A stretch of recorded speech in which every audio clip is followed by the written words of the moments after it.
Terus bisa mau barangnya besar. Apa ada yang tanya sama orang? Pasti mainan itu.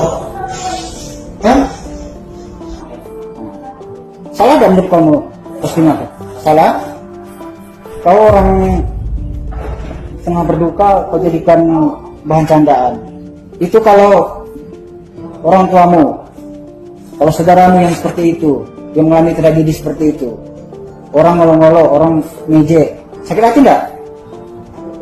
Bermedsos boleh, tidak dilarang, tapi ada koridornya, rambu-rambunya yang harus kita patuhi. Jangan menghina orang, jangan mengejek orang. Ulangi apa tadi yang kau tulis di medsos tuh, postingannya.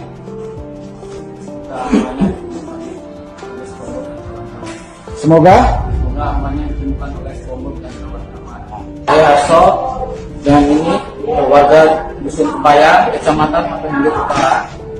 Dengan ini saya menyesal atas postingan Facebook saya. Semoga arwahnya ditemukan oleh Sombong dan kawan-kawan. Dengan ini saya mohon maaf yang sebesar-besarnya kepada warga Ketapang ataupun pihak keluarga korban yang terkena musibah. Dan saya benar-benar menyesal dan saya mohon minta maaf yang sebesar-besarnya.